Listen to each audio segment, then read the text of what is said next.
A little bit. And joining me now and throughout the evening, my colleague and Fusion host, NANDO VILA, former RNC Hispanic Communications Director, IZZY Santa, Lucy Flores, a board member of Our Revolution, the progressive political action group that grew out of the Sanders campaign, RASHAD Robinson, spokesperson for Color of Change PAC, the nation's largest online racial justice organization. And to my left, the Root political editor, Dr. Jason Johnson, Lauren COOLEY, tonight's sole Donald Trump supporter. She is very brave. And the executive director of Campus Red, a program to register Republicans on college campuses, Deputy Campaign Manager of Martin O'Malley for President, Gabriela Domensain, and Deputy Battleground States Director for Obama for America, Mark Beatty. This is such an awesome group, and I am so excited to be spending election night with you. There are so many different storylines that we're watching tonight, and so I just want to get everyone familiar. Nando, give me a sense of what it is that you're watching for. Well, I think that the ironic thing about this election is that the story of the past year here in the United States and all over the Western world really has been one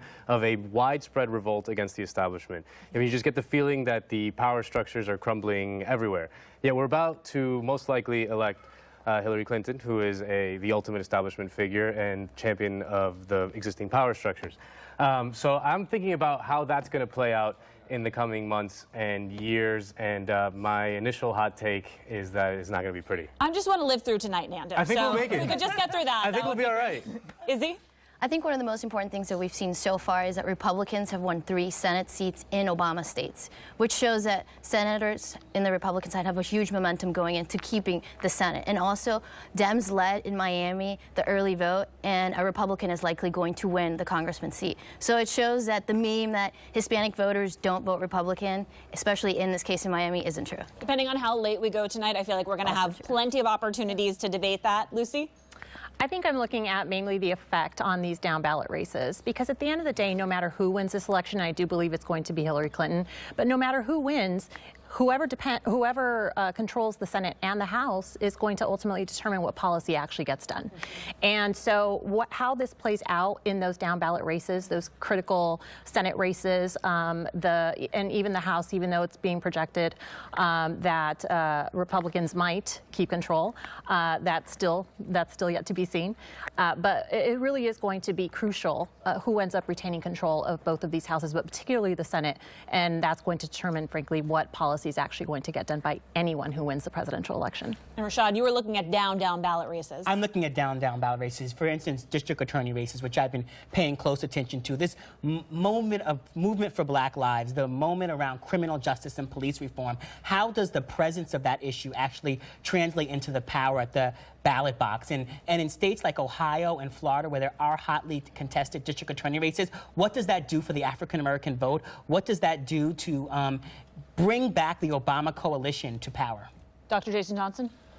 Voter suppression, voter suppression, voter suppression. That is what I'm paying attention to. I am paying attention to Ohio, where for Sunday, for Souls to the Polls, they only allowed one early voting station for every single county. I'm looking at what's happening in North Carolina. I want to see not just about the Obama coalition, but how much the overall turnout may drop. That affects white voters, that affects Black voters, that affects Latino voters. I want to see what those numbers are like in the end, because even if Hillary Clinton wins, if she wins under suppressed votes, is that something she's going to be concerned about changing down the road? Lauren?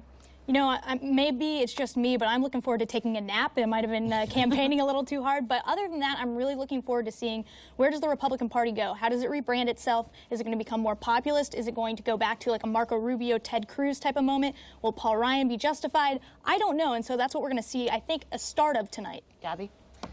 I'm looking at Latinos. Latinos in Florida and the I-4 corridor, Latinos in Nevada. We just had the most racist, anti-immigrant presidential race in history. Was Hillary Clinton able to create a Latino surge, or did she waste it? That's what I'm looking at. Mark?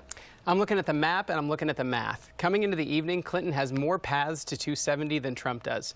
If she wins Wisconsin and Michigan in the Midwest and then picks up Virginia and Colorado, which are 2 states that are highly educated that she's led in, and carries Pennsylvania, which Democrats have for many cycles in a row, and she's had a 5-point lead pretty consistently, that gets her to 268 electoral votes. And at that point, all she has to do is win any of the remaining battleground states, and she's over 270. So now everyone who's texting me right now Mark is texting me about Florida. You think that there's still good news for Clinton out of Florida? Yeah, there's still votes that are going to come in Broward County, which is really strong for her. She won by a margin of 250,000 votes in Broward County, or excuse me, President Obama won by 250,000 votes in 2012, and a lot of that vote is left to come in. So I think there's still a great chance in Florida. All right. I hear that we have a number of projected states that we can go to.